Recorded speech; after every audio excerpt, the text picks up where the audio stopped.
Good morning, dear students, and welcome back to our online classes.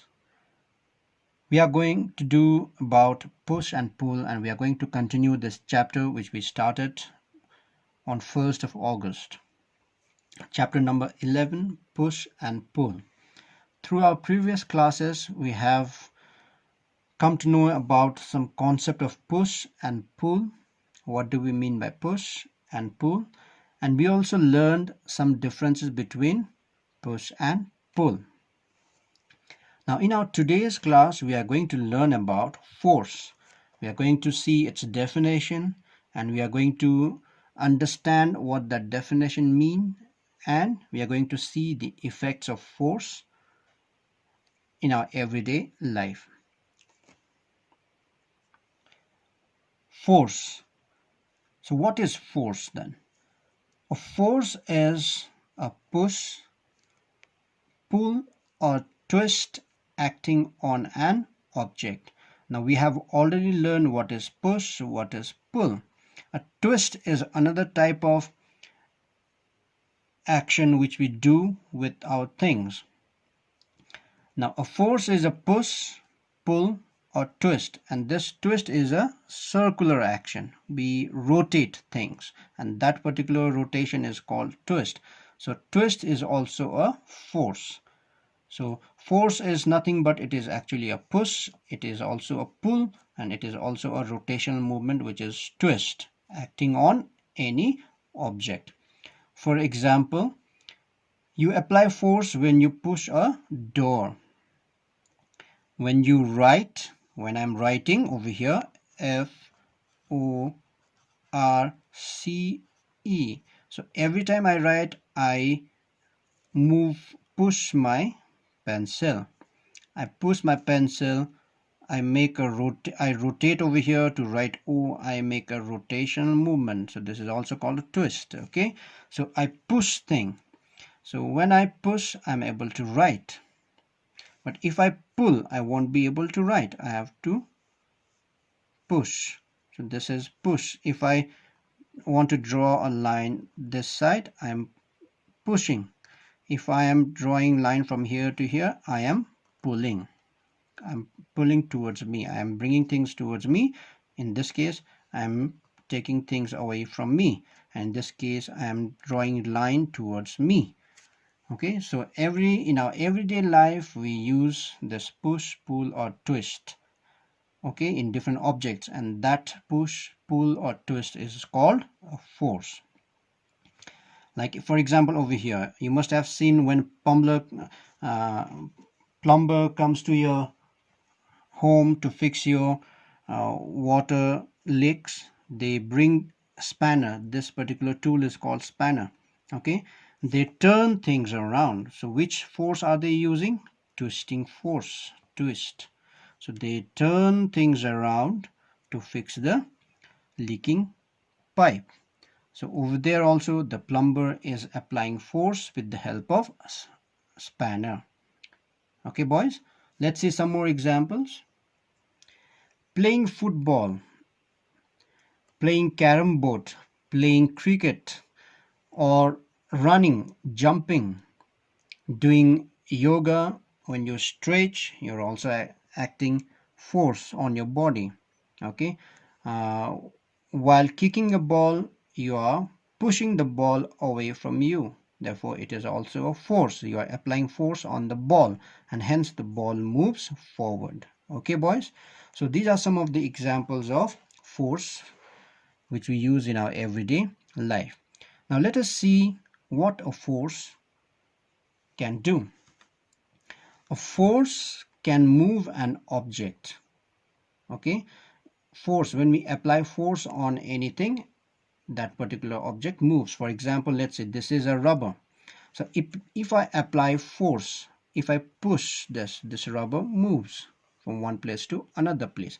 If I pull, this moves from one place to another place. Okay, now if this rubber is falling from here, let's say pencil, this pencil is rolling down from here, I can stop this. How am I able to stop this? by applying force. So my finger is applying force. It is pushing downward. So when I push my finger downward, okay, this pencil gets stopped. Or I can also push my finger upward against the motion of the pencil, which will stop the motion of the pencil. So a force can move an object. It can also stop a moving object. Simple example of a force which stops a moving object is applying brakes on a moving car. So when the car is moving, and if suddenly something comes in front of the car, what do we do to stop the car? We apply brake. So when we press that brake pad, the car stops moving. So over there, brake plays very important role, and on the brake pad we use force, push. Okay, now another thing which a force can do is it can also change the direction of a moving object. If a moving object is moving in this from left to right in this direction, now this is the direction of the motion of the object. Now if we apply force, then this direction can be changed. It can go over here depending upon where we are applying force. It can move over here also, or this object can even move backward. It can change its direction of motion. This example can be found when we play carom board. When we play carom board, what do we actually do? We take a striker. Say suppose I don't have carom board, but I have a coin with me. So when we imagine this is a striker, now in order to play carom board, what do? We apply force. We push this carom board like this. We apply force over here. So when we hit this striker, when we push the striker, we apply force, and with that force the striker moves in the front.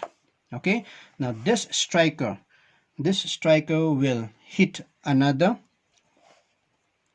piece, okay, and it will make that piece move in different direction. Okay, and if one moving piece touches another piece, again their direction changes. Okay, this also happens when we play football.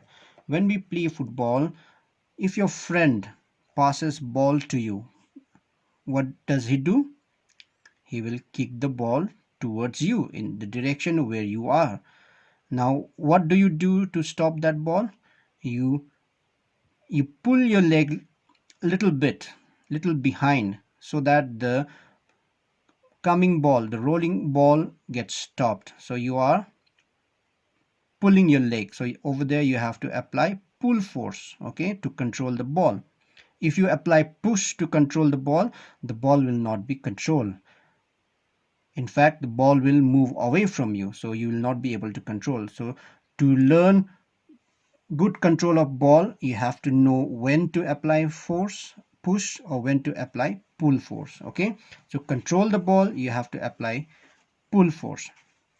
Now when you apply pull force, and if you hit that ball, if you kick that ball again, and if that ball hits the post, now what will happen to the direction of the ball? That ball can go to any direction depending upon where the ball hits, on which side of the post the ball hits. Okay, it can return straight back to you. It can even return towards left or right of your body, or it can even go straight inside the goal post. Okay, so push or a force can do three things. First, it can move an object. Okay, if the object is in rest, it can make that rest object move. It can also stop a moving object. If the body is moving, it can also stop that moving body. Number three, it can also change the direction of moving object. Okay, another fourth thing which a force can do is a force can also change the speed of an object. If you apply more force to the moving object in the same direction in which the object was moving. So suppose the object is moving in this direction. Now if you again apply more force to this object in the same direction, what will happen? Its speed will increase. But if the object is moving in this direction, but you apply force from the opposite direction, now what will happen? The speed of the object will decrease. So we can say that a force can change the speed of an object. It can make an object move faster, or it can also make an object move slower. Another fifth important thing which a force can do to an object is it can change the shape of an object. Okay, that's why if you hold a cup, plastic cup, and squeeze, apply, push or pull your fingers towards you in this fashion. If you hold this, imagine I am holding a plastic cup, and if I am pulling my finger towards me, now what will you observe? The plastic cup changes its shape. Okay, now if I again push my finger away from me, now what will happen? The plastic cup will again come back to its normal shape. Okay, we can tear pages. Let me show you whether I have paper or not. Now this is a piece of paper with me. Now to change its shape, now you can see it has some irregular shape over here. Now to change the shape, what I can do is I can either tear it. So when I am tearing it, I am applying force. I am pulling one part towards me and I am pushing another part away from me. So I have changed its shape. I can even change its shape and try to make it round by again applying force, pull and push. So I'll pull my right hand and I'll push my left hand. So I'll do like this. So now let's see whether I have managed to make a circle. It is not an exact circle, it is almost spherical. Okay, so this is how we or a force can change the shape of an object. So we have learned 5 effects of force, and they are: force can move an object, force can stop a moving object, force can change the direction of moving object, force can change the speed of an object, and force can change the shape of an object. Okay, so I want you to read this book, watch this video again and again if you are finding difficult to understand. If you still find difficulty in understanding, you can always mail me, you can WhatsApp me. Okay, and think of different examples, different activities which you do in our everyday life, and try to find out pull, push or twist force which you use in your everyday activity. This much for today, boys. I hope I have made you clear about force and its effect with some examples. Please do your assignment and submit them. Until then, stay safe and do all things well.